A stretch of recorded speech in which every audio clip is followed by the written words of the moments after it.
Hello again everyone, and welcome to our video on the basics of operating your own factories. Here we are at the recently built Sam Adams Brewery, and we will give you a quick rundown of some of the new features and what has changed on the factories since the alpha version.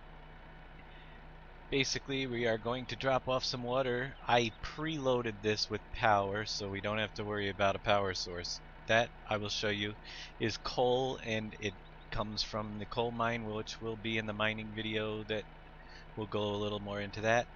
The barley and the water is actually left over from the building process, so if you have building materials in the stock category that are left, after the factory is built, you have access to whatever was overstocked there. And we'll dump in our water here.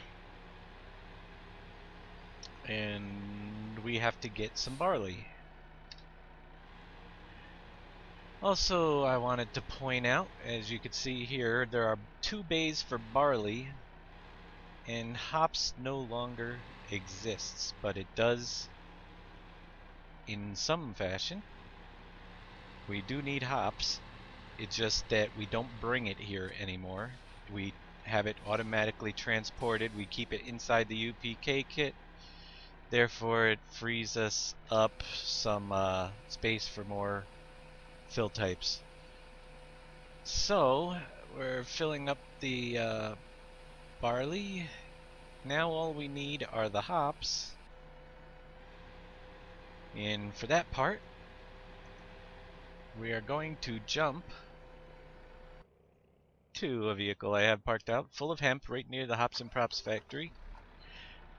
The Hops and Props factory runs off of the same fuel source as the brewery, so if your power is out at the brewery, your hops will stop producing. We are going to dump in the hemp, and we did have a little bit of hemp left over from the building process as well, so that gets shipped up here to the factory. And you can see inside the room here we have a little bit of hemp pile, very small, because the factories, most of them will hold 500,000 of the product going in and 200,000 going out.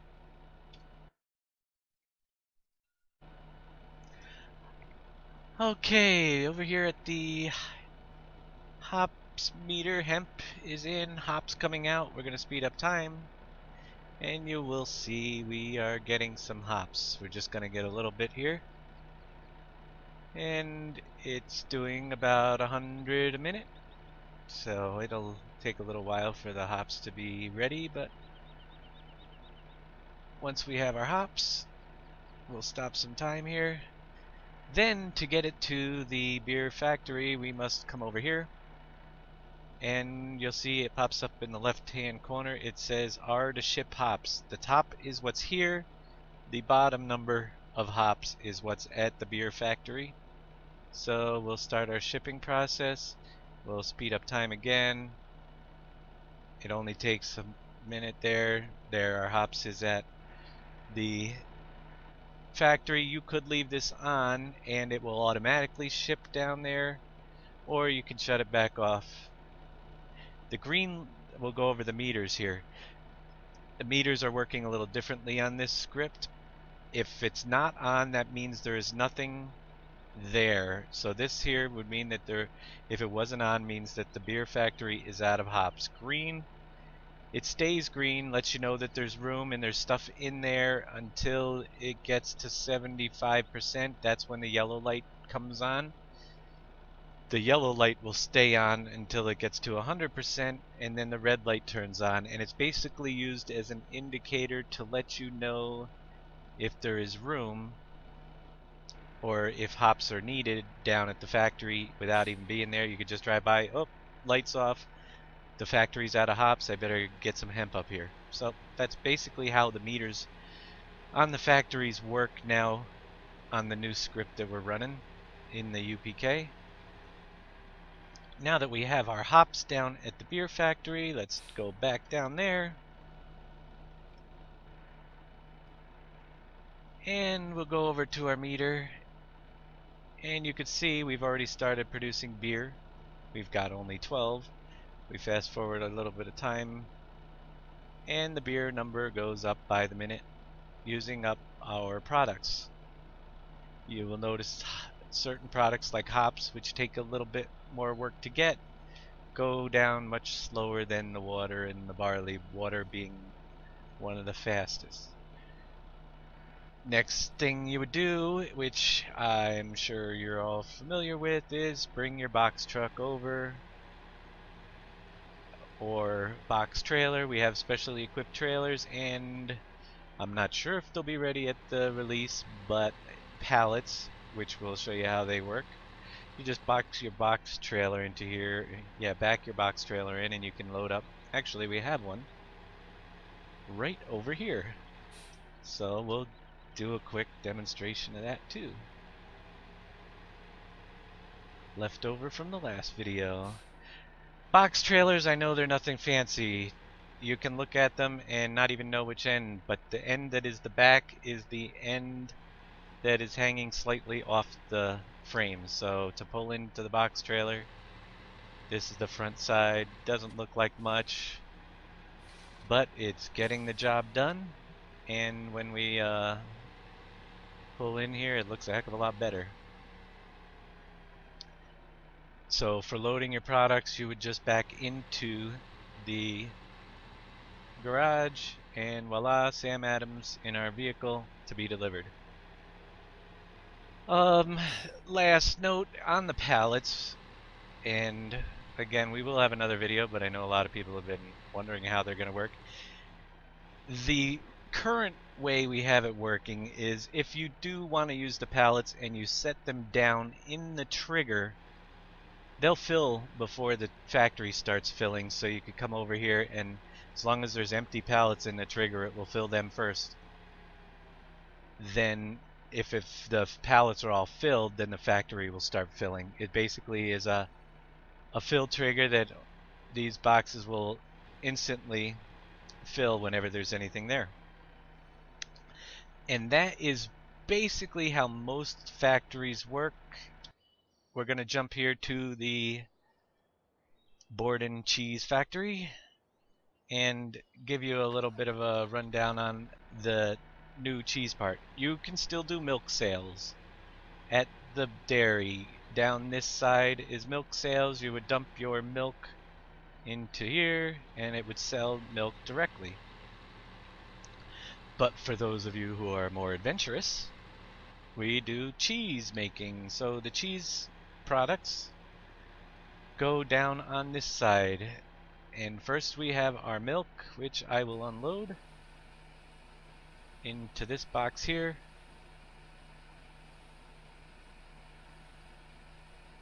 And again, they the different products that, like cheese, we cannot take out of the UPK kit currently, so we have a whole new process. It's very similar to the way the hops work, but we'll go over it real quick with you. We're going to use some water in the cheese making process for the lack of extra ingredients available at the current time. And this water trigger right over here between, we'll take both your water and the salt. Water on one side, salt pile, you could just see a tiny piece of it sticking up because it's empty. And we'll bring the salt over to start our cheese business.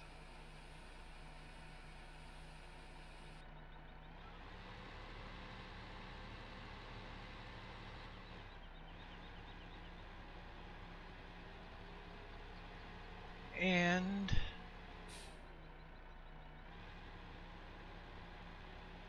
our salt, which is another product that comes from the mine. And just in case you're wondering, we don't have the lime mod and the compost. It's all a matter of fill types that we have available right now. Would have loved to use the manure mist mod and mods such as that in the map, but we utilize them for more useful things than just visuals as the fill types that we do have available. And if we ever find some way to crack the 64 fill type limit, we'll look at getting some of those things in a future version. Next, we'll go over, I shouldn't have parked so far away, but we'll come over here, and this factory does not take a power source, so it's very easy to get started with your milk from your cows. And you can see we're already producing some cheese. Let's get some cheese here. And I will say that we'll stop at 525 there. Not a lot of cheese. But you can see this meter here says sell cheese. This one is shipped to Don's Pizzeria. We can send it directly to the pizzeria. And we can ship it to the fairgrounds, which I haven't even covered. The fairgrounds is a whole nother video, and most of you haven't even heard or seen a picture about it. I basically haven't posted any pictures on that because I want the effects of the fairgrounds to be a surprise, so not everything is revealed to you. But anyway, we have our cheese, and we're going to take here and we will ship some to Don's by hitting the R key. And there, that 525 went to Don's Pizzeria. It does do it in increments, just a little bit bigger than what we're using now. So if I think it's actually like 500 a second or something like that. We'll get some more cheese. Now, if I didn't shut off ship to Don's Pizzeria, all the cheese would be going to Don's Pizzeria right now as we make it. And there are other options, so you might want to make sure you keep shutting off your meters. You can see Don's Pizzeria now has cheese because the green light's on. The fairgrounds does not, so we'll hit a quick send that 950. I guess it's 1,000 per second that it sends. So the rest of it, I can't even remember how I program these things, but we're always dealing in 200,000 at a time, so I want to make it go relatively fast, but not so slow that you got to sit here forever to do it, to ship it. So 1,000 at a time seems reasonable. Sit here for 10 seconds, you send 10,000. So we'll see if that is correct. We've got 1,275 to go to. We're going to sell off some cheese. 208,973. If I go hit the R key real quick. There, we sell it a little bit slower, so we went up to 210,000. And that is basically how the cheese business works on this end. We're going to jump in quick and get you to the next stop.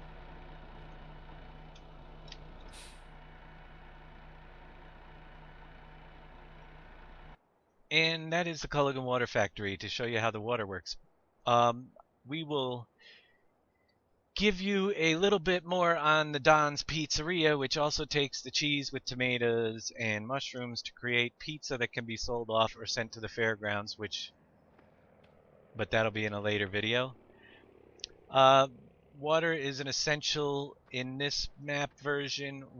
You have to get all your water from Culligan, and it will cost you 50,000 simoleons to buy the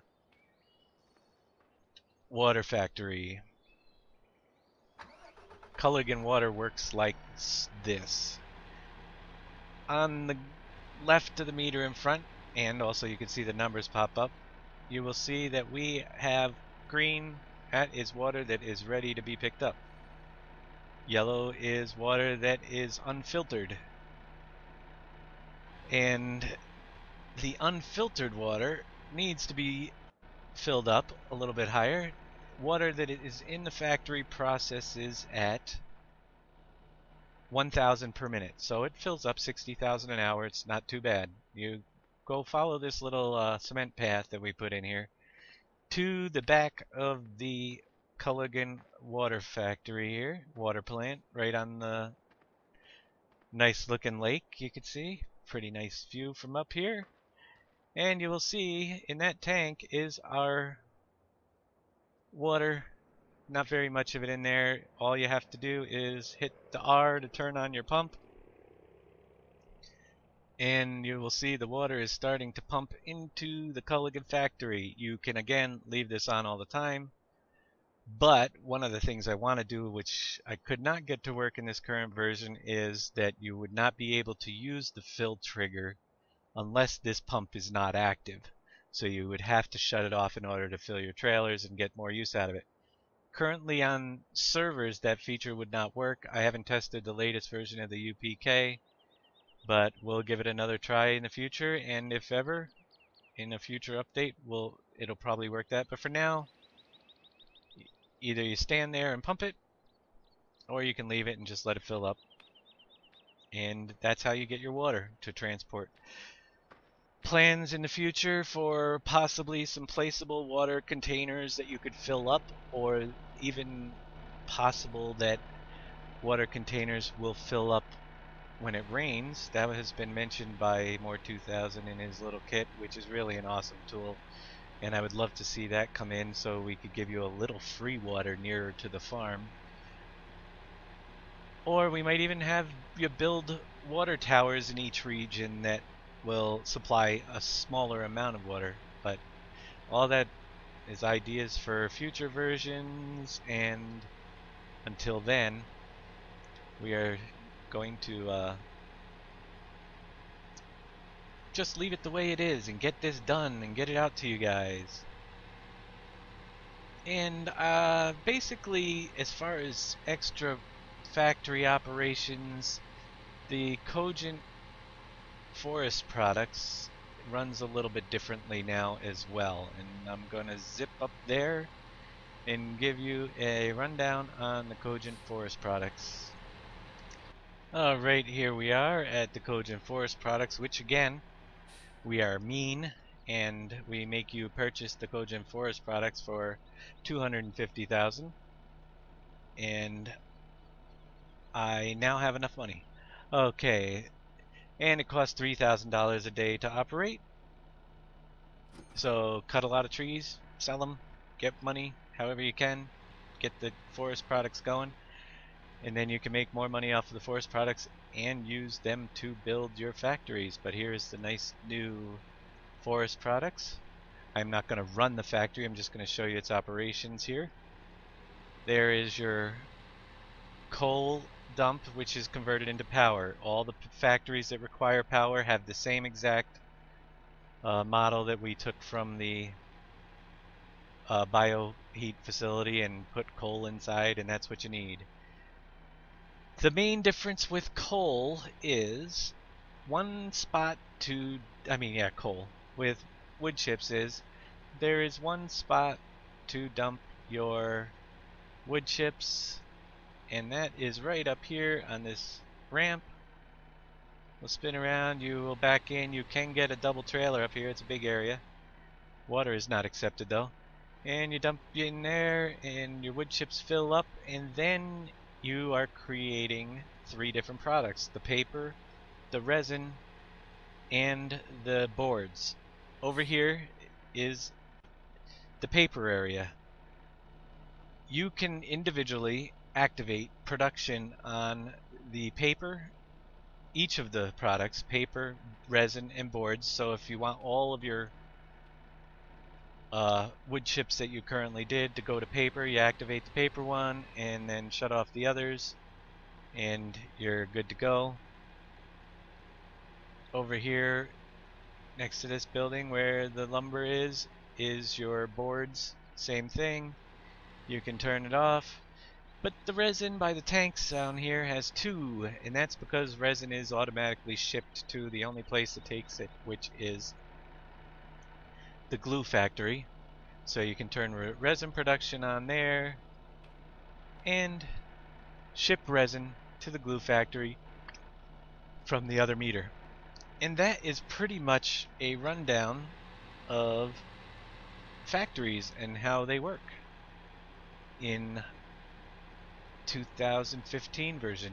All the factories that we didn't cover have similar or the same functions that I just showed you, and we'll let you discover them when you build them or buy them. And that's it. Next video will be on the mining. So we'll catch you next time with our mining video. The quarry, we'll go over gold and the products in the quarry. Have a good day.